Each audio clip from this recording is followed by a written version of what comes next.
Okay, so hi guys. So in this video what we're going to do is we're going to go ahead and verify these two trigonometric identities. So the goal is to always make sure that number one is to work on one side only.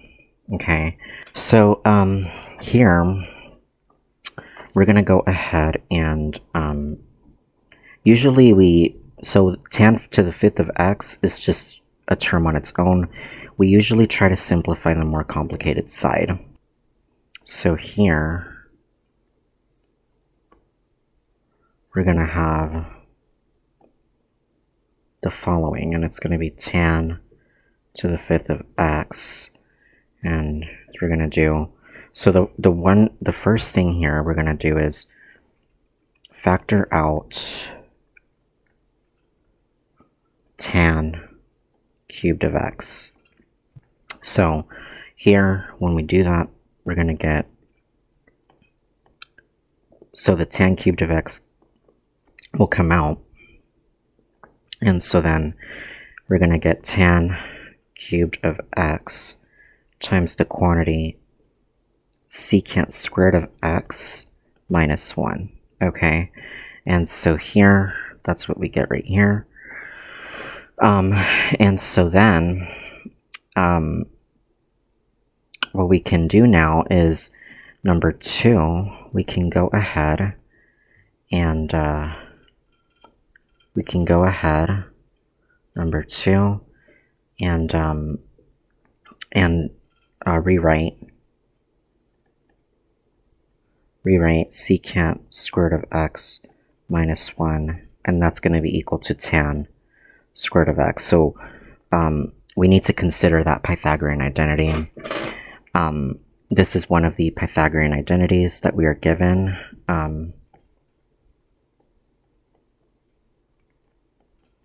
So doing so, we're gonna go ahead and just, the left side stays the same, so tan to the fifth of x, and this is going to equal to, it's going to be tan cubed of x times the quantity, and like I said, this part here will become tan squared of x, right, according to this trigonometric identity.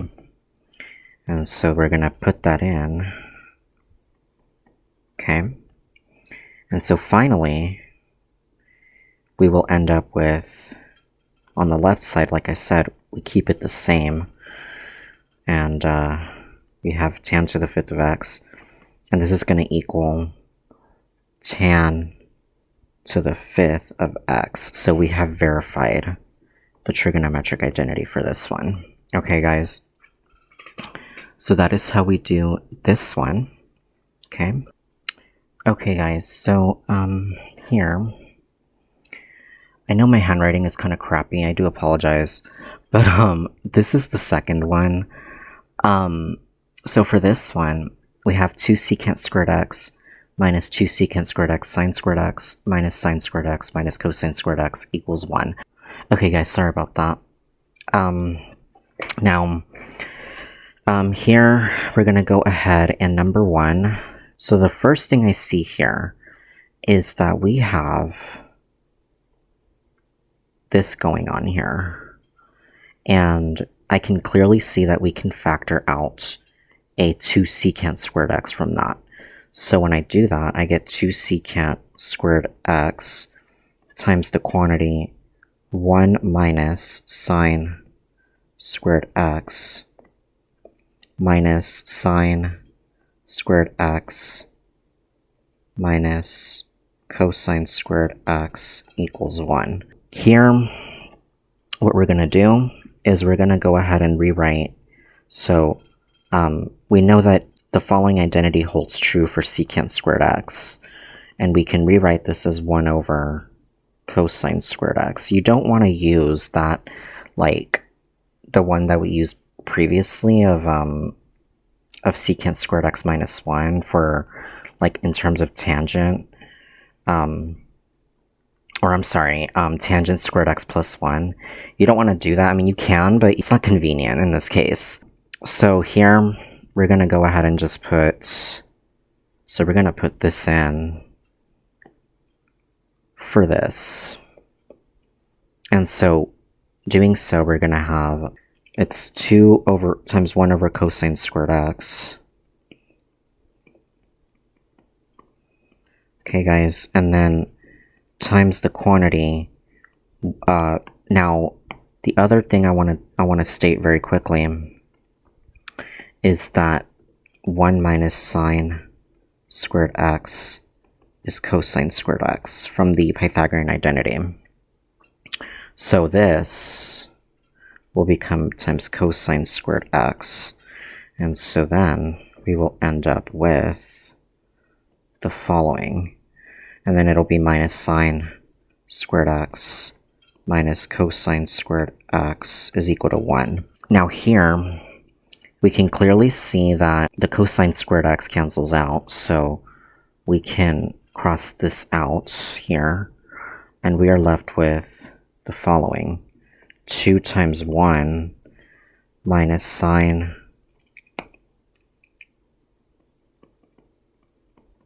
squared x minus cosine squared x equals 1. Okay. Now, the last thing we're going to do is to factor out a negative from negative sine squared x minus cosine squared x. So here, we're going to go ahead and take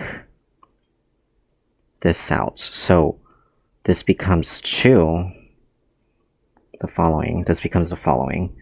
2 minus the quantity sine squared x plus cosine squared x equals 1. Again, from the Pythagorean identity, sine squared x plus cosine squared x equals 1. So we're going to put that in for this part here. And so this becomes just 2 minus 1, which equals to 1. And we have verified the trigonometric identity. So 1 equals 1. And that is how we know, that is how we do this trigonometric identity. That is how we verify this one. So with that being said, guys, that is going to be it for this video. Sorry for the technical difficulties. But with that being said, thank you so much for watching, and if anybody has any questions, please let me know. And please like, comment, and or subscribe, and I will see you guys in the next video. Bye, guys.